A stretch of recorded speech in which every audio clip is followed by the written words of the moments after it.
The $2.50 phone bill. From 1996 to 1997, I served as a Fulbright Scholar in Journalism and Mass Communication in the Central Asian Republic of Kyrgyzstan. My wife, Stephanie, gamely came along too. Even for those with good language skills, getting things done in Kyrgyzstan in the mid-1990s was a challenge. A seemingly straightforward task, such as banking or paying a utility bill, often turned out to be a complex, time-consuming activity that required visiting several offices, filling out forms and slips of paper, and obtaining signatures and stamps.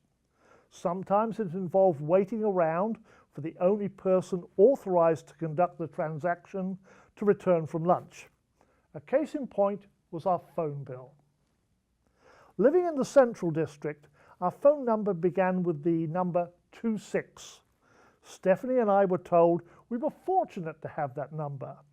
Bishkek's Soviet-era telephone system was more reliable than most, but some exchanges in the city were notorious for dropped calls and crackly lines.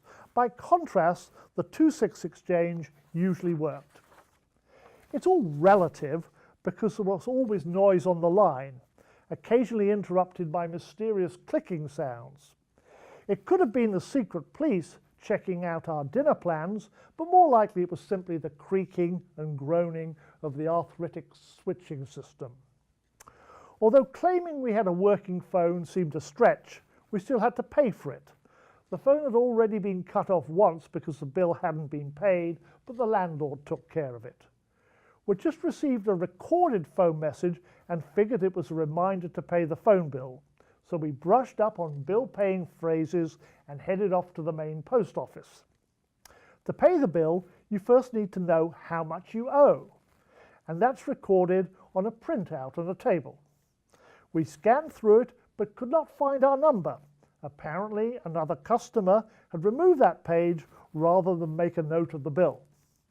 The post office staff said they did not have another printout. They just took money and gave receipts, but had no records. We were directed to the building next door where the records were kept, but the office was closed for lunch.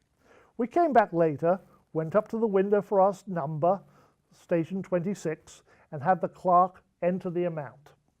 Then we went back to the post office to pay and get a receipt and the obligatory official stamps.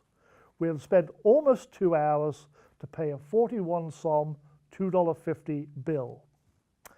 And then there were our trips to the bank to see if a wire transfer had arrived. But that's another story.